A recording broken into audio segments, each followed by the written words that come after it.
congratulate the godfather here. And it's nice meeting long-lost cousins that I hadn't seen since my teenage years.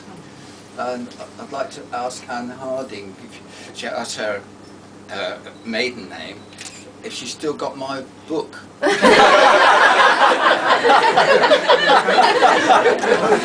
It's called A Bumper Book of Cornish Folk Tales.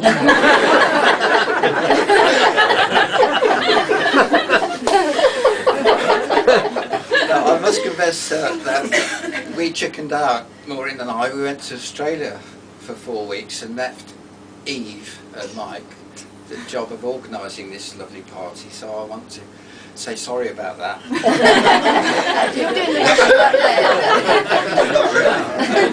While we're on the subject, Mark and Jackie have done a wonderful job here, and Eve doesn't want to be biased because they're her children, but I'm not biased. I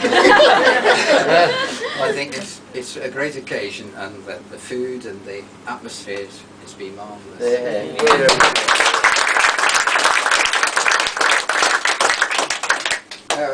Some of you may know that I'm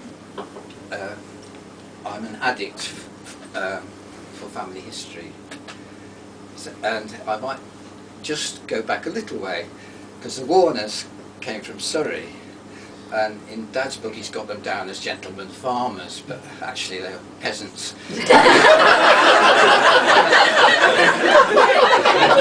Well, no, that's not strictly fair. Old John Warner was a gardener for Pepper Harrow Hall, and he married a 15-year-old girl, as they did, I suppose, in those days. I didn't know that was legal, but and they had 11 children. Rather thoughtlessly, he died, leaving Elizabeth Caesar, that's her maiden name, to look after all these Warner brats. And two of them went to London to become gardeners in big houses in London. And Arthur Warner, my dad's grandfather, came to Birmingham and learned the trade of marbling and graining. And my father's father took up that, the artist, John. He took up the cudgels, and my dad left school early because he had poor health, and they put him to help grain and paint all the pubs in Birmingham, which I didn't think was a very healthy thing to do. But that kept them occupied when, in the early 30s, when there was a lot of unemployment, and so Grandad Warner had a contract with Mitchells and Butlers.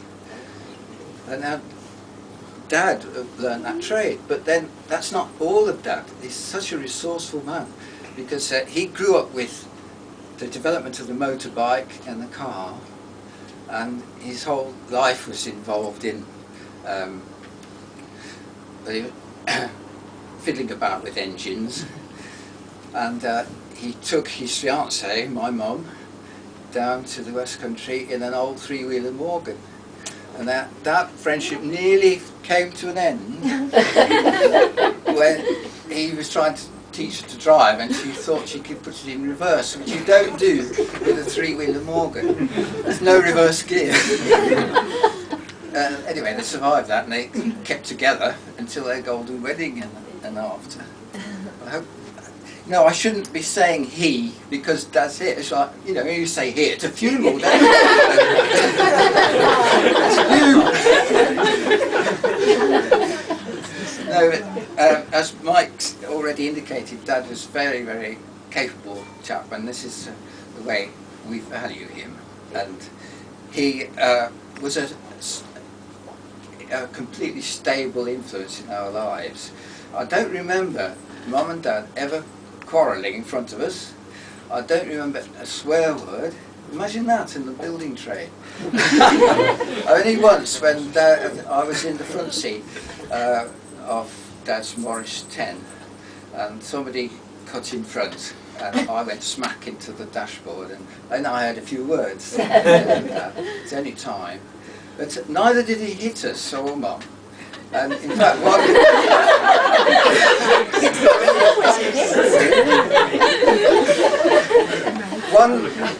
one Christmas, the house is full of family and friends, and Dad pretended to smack my bottom, you know, in fun.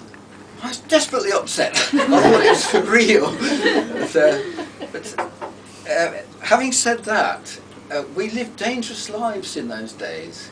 And for example, Dad threw us in the River Avon, which, as you know, is polluted with Tiddington sewerage, to learn how to swim. He took us nude bathing in North Devon on a cold, freezing days. To get used to go, I don't know why. It wouldn't be allowed now, would it? Blow your gold away. So we had a lot of freedom, Michael and Eve and I. We had a lot of freedom as children, and I wouldn't say it was irresponsible of my parents. We just did lots of dangerous things. To see baby Eve, Dad got waders on, and he waded across the dangerous part of the with us on his shoulders to go and visit Mum in the nursing home at Ryan Hill. Now, and Dad's always been very helpful in helping us to repair our houses, and he did that right until his 80s. He was helping us paint and decorate, and now he's a little bit past that. And so we keep in touch with regular phone calls. These kind of amount to about 4 or 5 a day. And I keep beside me an A to Z of Birmingham and a Bible. Because one night he'll say, "David, who was in the lion's den with Daniel?"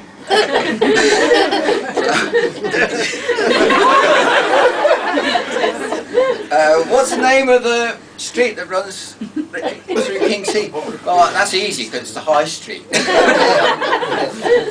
And, so it's nice that Dad's still got all his faculties, and he can't see and he can't hear, but he's all right up there. Long may it be.